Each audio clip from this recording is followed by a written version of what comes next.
نحمده ونصلي على رسوله الكريم أما بعد أعوذ بالله من الشيطان الرجيم إن الذين يؤذون الله ورسوله لعنهم الله في الدنيا والآخرة وأعد لهم عذابا مهينا۔ کس نے ذروں کو اٹھایا اور صحرا کر دیا، کس نے قطروں کو ملایا اور دریا کر دیا۔ محب گرامی حضرات، علماء کرام اور ست تکریم حضرات، آج میرا موضوع مذاہب عالم کی نظر میں ان برگزیدہ ہستیوں کی ناموس کے بارے میں ہے جن پاک ہستیوں کی بدولت یہ دنیا نیکی، سچائی، حق پرستی، عدل و انصاف جیسی عظیم قدروں سے روشناس ہوئی۔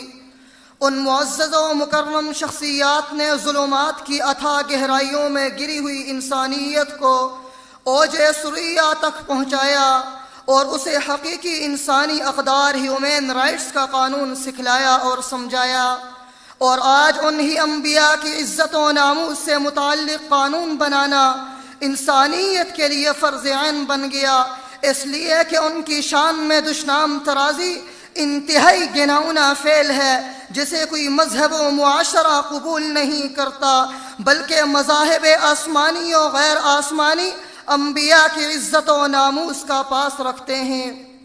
محترم سامعین، اگر مذہب یہود کو دیکھا جائے تو کتاب مقدس گنتی باب 25 آیت 5 صفحہ 152 پر لکھا ہے، حضرت موسیٰ علیہ السلام نے بال فغور کی پوجا کرنے والوں کے قتل کا حکم دیا۔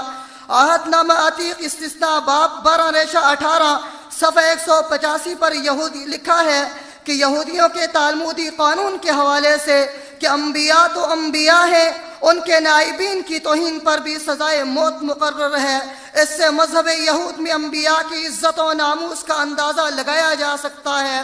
اگر عیسائی مذہب کو دیکھا جائے تو عیسائی مذہب کے پاپا روم اور رومن امپائر شہنشاہ جسٹینین نے انبیاء کا مقام و مرتبہ ذکر کرتے ہوئے گستاخی کرنے والوں کے لیے سزائے موت مقرر کی۔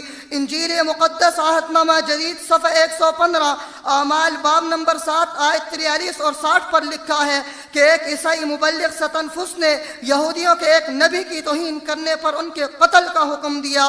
اگر مذہب اسلام کو دیکھا جائے تو سورۃ البقرہ آیت نمبر 87 وَلَقَدْ آتَيْنَا مُوسَى الْكِتَابَ وَقَفَّيْنَا مِن بَعْدِهِ بِالرُّسُلِ وَآتَيْنَا عِيسَى ابْنَ مَرْيَمَ الْبَيِّنَاتِ وَأَيَّدْنَاهُ بِرُوحِ الْقُدُسِ أَفَكُلَّمَا جَاءَكُمْ رَسُولٌ بِمَا لَا تَهْوَىٰ أَنفُسُكُمُ اسْتَكْبَرْتُمْ۔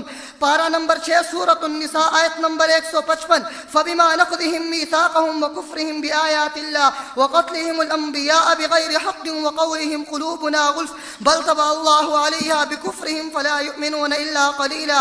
پارہ نمبر 7 سورۃ الانعام آیت نمبر 99 أُولَٰئِكَ الَّذِينَ آتَيْنَاهُمُ الْكِتَابَ وَالْحُكْمَ وَالنُّبُوَّةَ فَإِن يَكْفُرْ بِهَا هَٰؤُلَاءِ فَقَدْ وَكَّلْنَا بِهَا قَوْمًا لَّيْسُوا بِهَا بِكَافِرِينَ۔ پارہ نمبر 13 سورۃ نمبر 12 آیت نمبر 110 حَتَّىٰ إِذَا اسْتَيْأَسَ الرُّسُلُ وَظَنُّوا أَنَّهُمْ قَدْ كُذِبُوا جَاءَهُمْ نَصْرُنَا فَنُجِّيَ مَن نَّشَاءُ وَلَا يُرَدُّ بَأْسُنَا عَنِ الْقَوْمِ الْمُجْرِمِينَ۔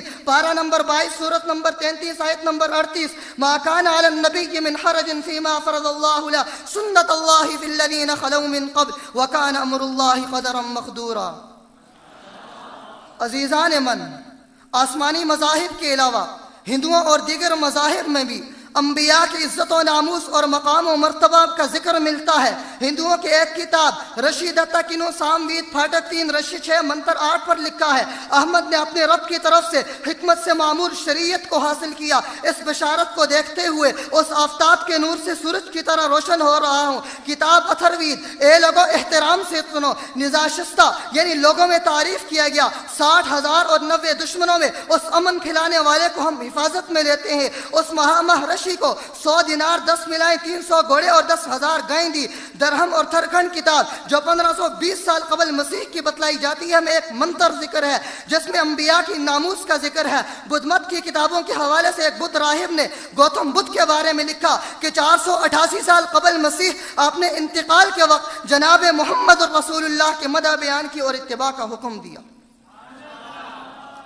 اصحاب علم و دانش، مذاہب عالم میں ان مقدس شخصیات کا ادب و احترام اور مقام کیا ہے؟ اس کا اندازہ ان کے عدالتی فیصلوں سے لگایا جا سکتا ہے۔ جو سب کی نگاہ میں عدل و انصاف کا مرکز کہلاتی ہیں۔ 27 اگست 1988 کو برطانوی عدالت نے ایک نبی کی توہین پر ڈینس لیمون کے خلاف سزا کا فیصلہ کیا۔ یورپین عدالت ہیومن رائٹس کا فیصلہ، مقدمہ مملکت برطانیہ بنام نیگل ونگرو 1996 انبیاء کی عزت و ناموس کے لیے بہت بڑی دلیل ہے جو نیگل ونگرو کے خلاف سنایا۔ امریکن سپریم کورٹ کا فیصلہ بھی کسی سے ڈکا چھپا نہیں، جب امریکن اسٹیٹ نے بلاسفیمی لا کے تحت موکس نامی شخص کے خلاف مقدمہ دائر کیا، جس پر سپریم کورٹ نے اسٹیٹ کے حق میں فیصلہ دیا۔ جب آسٹریا کی عدالت نے ایک نبی کی توہین پر اپنے ملک کی ایک عورت کے خلاف فیصلہ دیا تو اس عورت نے عالمی انسانی حقوق کی عدالت میں اپیل دائر کی، جس پر عالمی عدالت نے یہ کہہ کر اپیل خارج کر دی کہ انسانی آزادی تحریر و تقریر اور آزادی پریس کا یہ مطلب نہیں انبیاء پر دشنام ترازی کی جائے۔ اسلام کے وسعت ظرفی کا یہ عالم ہے کہ انبیاء کے عزت و ناموس کا تحفظ تو اسلام کرتا ہی ہے۔ آمن الرسول بما انزل الیہ من ربہ والمؤمنون کل آمن باللہ وملائکتہ وکتبہ ورسلہ لا نفرق بین احد من رسلہ۔ اس کے ساتھ ساتھ جھوٹے مذاہب کے پیشواؤں کی توہین کی بھی اجازت نہیں دیتا۔ ولا تسبوا الذین یدعون من دون اللہ۔ ہم نے ہر دور میں تقدیس رسالت کے لیے وقت کی تیز ہواؤں سے بغاوت کی ہے، توڑ کر سلسلہ رسم سیاست کا فسوں، ایک فقط نام محمد سے محبت کی ہے۔ وآخر دعوانا ان الحمد للہ رب العالمین۔